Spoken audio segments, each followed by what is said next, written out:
ഉൻഹ ക്ലാസ്സിന് വേണ്ടിയിട്ട് പ്രിപ്പയർ ചെയ്തൊക്കെ ഇരിക്കുകയായിരുന്നു. പക്ഷേ നമ്മുടെ തേഴ്സ്ഡേ ഡിയറിലെ കുട്ടികളാകട്ടെ വരുവാനായിട്ട് കുറച്ച് ലേറ്റ് ആയിട്ടൊക്കെ ഉണ്ടായിരുന്നു. അങ്ങനെയിരിക്കെ അവരെന്തുകൊണ്ടാണ് ലേറ്റ് ആയതെന്നൊക്കെ ഉൻഹ ചോദിക്കുമ്പോഴത്തേക്കും മാൻഹോയും അന്ന് നടന്നിട്ടുള്ള സംഭവത്തെക്കുറിച്ചൊക്കെ പറയുന്നു.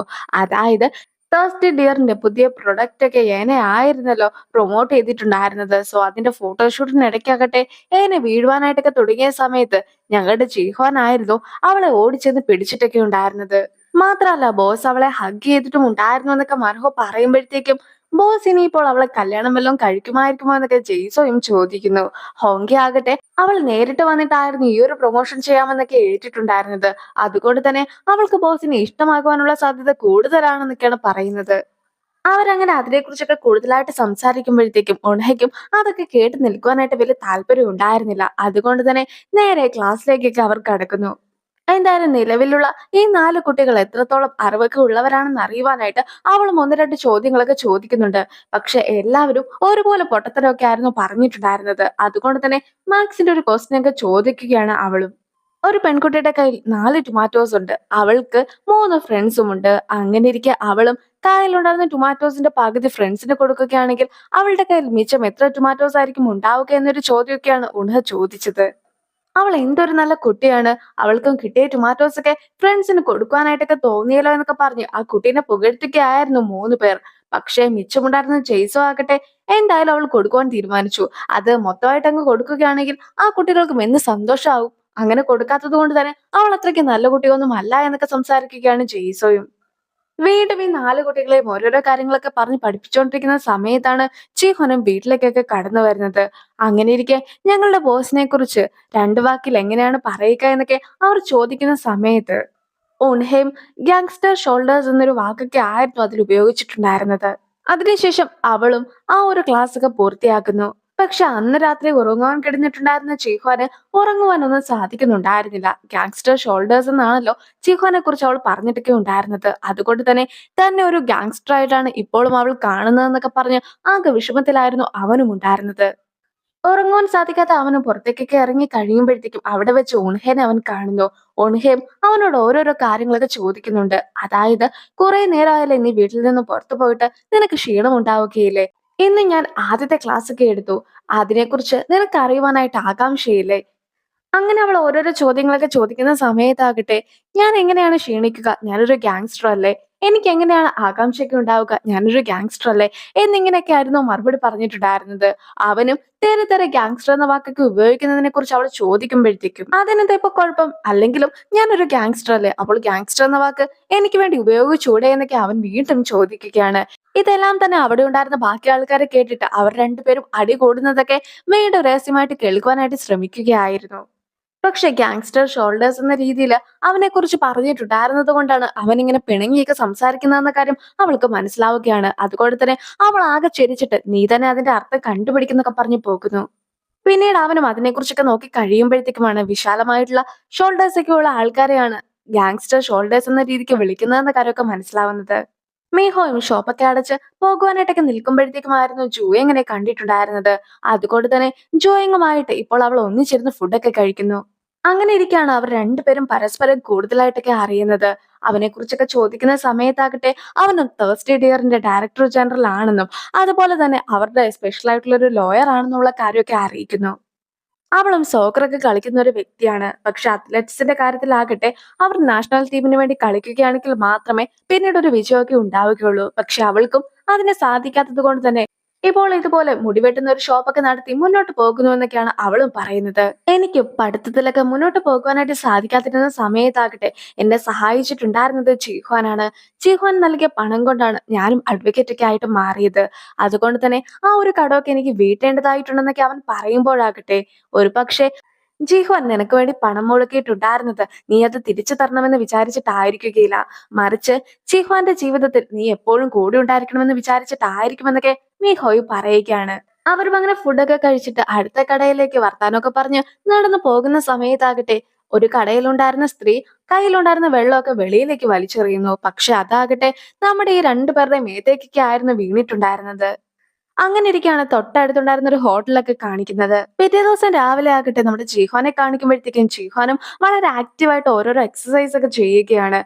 പക്ഷെ അവൻ ഇതെല്ലാം തന്നെ ചെയ്യുന്ന സമയത്ത് അവന്റെ ഷോൾഡേഴ്സിന് വേണ്ടി മാത്രമുള്ളത് സെലക്ട് ചെയ്താണ് ചെയ്യുന്നത്.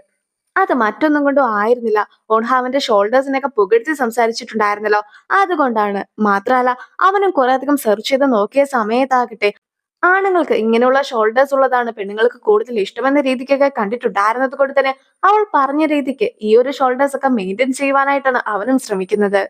ഗാങ്സ്റ്റർ എന്നൊക്കെ ഒൺഹ ജിഹ്വാനെ വിളിച്ച സമയത്ത് അവൻ ഒരുപാട് അപ്സെറ്റ് ആയിട്ടുണ്ടായിരുന്നു. ഒരു പക്ഷെ അവനും അവളെ ഇഷ്ടമായിരിക്കുമോ, അതുകൊണ്ടായിരിക്കുമോ അവൻ അങ്ങനെയൊക്കെ പെരുമാറിയിട്ടുണ്ടാവുക എന്നൊരു സംശയമൊക്കെ അവർക്കിടയിലും വരുന്നു.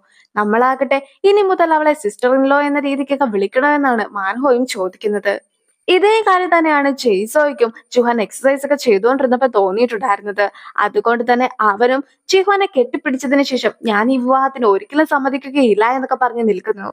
ജീഹ്വാനും ഒരുപാട് വിയർത്തിട്ട് ജിമ്മിൽ നിന്നും ഇറങ്ങി വരുന്ന സമയത്തായിരുന്നു വെളിയിൽ നിന്നിട്ടുണ്ടായിരുന്ന ഉൻഹനെ കാണുന്നത്. അവനും വിയർത്തിട്ടുണ്ടായിരുന്നത് കൊണ്ട് തന്നെ ഡ്രസ്സൊക്കെ മറച്ചു വെക്കുവാനായിട്ടായിരുന്നു ജെയ്സ് ശ്രമിച്ചതും. എന്തായാലും വെറുതെ കണ്ട സമയത്ത് ഒന്ന് രണ്ട് വർത്താനമൊക്കെ പറഞ്ഞിട്ട് അവരും രണ്ട് വഴിക്കായിട്ടൊക്കെ പോകുന്നു. എല്ലാവരും ഒന്നിച്ചിരുന്ന് ഫുഡൊക്കെ കഴിക്കുകയാണ്. അങ്ങനെ ഫുഡ് കഴിക്കുന്ന സമയത്താകട്ടെ ജോയിങ്ങിനെ കാണാത്തത് കൊണ്ട് തന്നെ ജോയിങ് എവിടെ പോയെന്നൊക്കെ ഉൺഹോയും ചോദിക്കുന്നു. ജോയിങ്ങിനാകട്ടെ ഒരുപാട് പെൺകുട്ടികളുമായിട്ട് ബന്ധമുണ്ട്. അതുകൊണ്ട് തന്നെ അവനും ഇപ്പോൾ ഡേറ്റിങ്ങിനൊക്കെ പോയിരിക്കുകയാണെന്നൊക്കെ ഹോങ്കിയും പറഞ്ഞു കൊടുക്കുന്നു. അത് കേൾക്കുമ്പോഴത്തേക്കും അവൻ അങ്ങനെ പലരുടെ പിന്നാലെ പോകുന്ന ഒരാളാണെന്നൊക്കെ അറിഞ്ഞിട്ട് ഉൺഹയ്ക്ക് വലിയ താല്പര്യമൊന്നും ഇല്ലാതെ ഇരിക്കുകയാണ്. പക്ഷെ ജെയ്സോ ആകട്ടെ അവൻ ചെയ്യുന്നതിൽ എന്ത് തെറ്റാണുള്ളത്? ചിലരാകട്ടെ ജനിച്ച കാലം തൊട്ട് 36 വയസ്സ് വരെ സിംഗിൾ ആയിട്ട് ജീവിച്ച ഒരാളെയൊക്കെ സെഡ്യൂസ് ചെയ്യാനായിട്ട് നോക്കുന്നുണ്ട്. അത്രത്തോളം ഒന്നും പ്രശ്നം ഇതിനില്ലല്ലോ എന്നൊക്കെയാണ് ജെയ്സോയും തർക്കിക്കുന്നത്. പക്ഷെ 36 വയസ്സ് വരെ സിംഗിൾ ആയിട്ട് ജീവിച്ച ആരാണ് ഉള്ളതെന്നൊക്കെ ഉണഹ ചോദിക്കുമ്പോഴത്തേക്കും എല്ലാവരും ഒരുപോലെ ജിഹ്വാനെ നോക്കുന്നു. എന്തായാലും സബ്ജക്റ്റിൽ നിന്നും മാറുവാനായിട്ട് ഏനനെ കുറിച്ച് ആയിരുന്നു ജിഹ്വാൻ ചോദിച്ചിട്ടൊക്കെ ഉണ്ടായിരുന്നത്. ഏന ഇപ്പോൾ ഓക്കെ ആണെന്നുള്ള രീതിക്കൊക്കെ ഓരോരുത്തർ സംസാരിക്കുമ്പോഴത്തേക്കും ഷെയ്ഹ്വാനും എന്തായാലും ഏനക്കിനെ നമ്മുടെ പ്രൊഡക്റ്റുമായിട്ട് മുന്നോട്ട് പോകാനായിട്ട് സാധിക്കുകയില്ല. നമ്മുടെ പ്രൊഡക്റ്റ് ഒക്കെ കഴിച്ചിട്ട് സ്വന്തമായിട്ട് നല്ലൊരു രീതിക്ക് അഭിപ്രായമൊക്കെ പറയുന്ന ഒരാളെയാണ് നമുക്ക് ആവശ്യം. അതല്ലാതെ കഴിക്കുവാൻ പറ്റാത്ത ഒരാള് ഫേക്ക് ആയിട്ട് എന്തെങ്കിലും കാണിച്ചിട്ടുണ്ടെങ്കിൽ അതൊരിക്കലും പ്രൊമോട്ട് ചെയ്യുവാനായിട്ട് നമുക്ക് സാധിക്കുകയില്ല. അതുകൊണ്ട് തന്നെ എത്രയും പെട്ടെന്ന് ആ ഒരു ഡീലൊക്കെ അവസാനിപ്പിക്കേണ്ടതായിട്ടുണ്ടെന്നാണ് ജിഹ്വാൻ പറയുന്നത്. ജിഹ്വാൻ ഈ പറയുമ്പോൾ എല്ലാം തന്നെ ജിഹ്വാൻ ശ്രദ്ധിച്ചിട്ടുണ്ടായിരുന്നത് ഉൻഹനെ തന്നെയാണ്.